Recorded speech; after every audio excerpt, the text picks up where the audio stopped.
Hello दोस्तों, मेरा नाम है आयांश। क्या आपको याद है मैंने आपको टकली चुड़ैल की कहानी सुनाई थी ना? लेकिन इस बार मैं टकली चुड़ैल की कहानी नहीं, किसान और भालू की कहानी सुनाने जा रहा हूँ। तो दोस्तों ध्यान से सुनिए। टकली चुड़ैल की कहानी की तरह ये कहानी भी दोबारा नहीं सुनाऊंगा। हाँ, कह देता हूँ, अगर नहीं सुन पाया तो दोबारा नहीं सुनाऊंगा। समझ लेना। तो ध्यान से सुनो। ये है हेडिंग और ये सुनो। एक किसान था, वो खेती करता था। खेती करके बहुत पैसे कमाया करता था। एक भालू आया एक दिन, उसने कहा हा हा हा हा, आज तो मैं तुझे खा कर ही रहूंगा।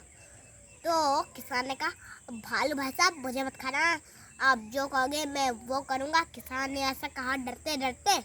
भालू ने कहा ठीक है, जो जमीन के ऊपर का रहेगा वो मेरा, जो जमीन के नीचे का रहेगा वो तुम्हारा।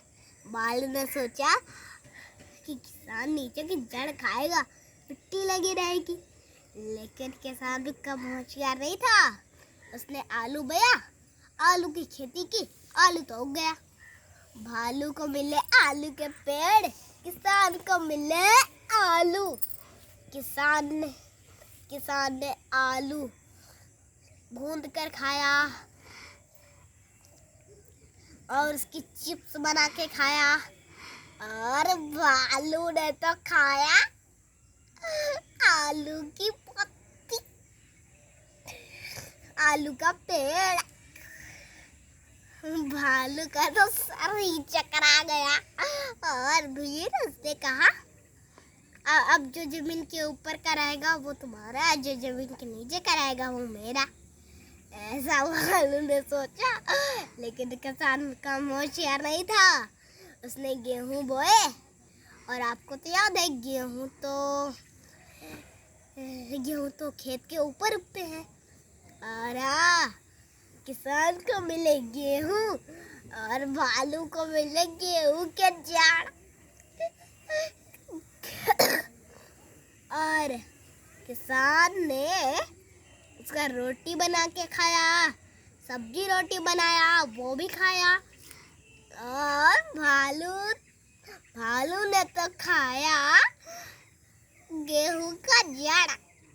और अगली बार भालू ने कहा अब जो ऊपर का रहेगा वो मेरा, जो नीचे का रहेगा वो भी मेरा, जो बीच का रहेगा वो तुम्हारा।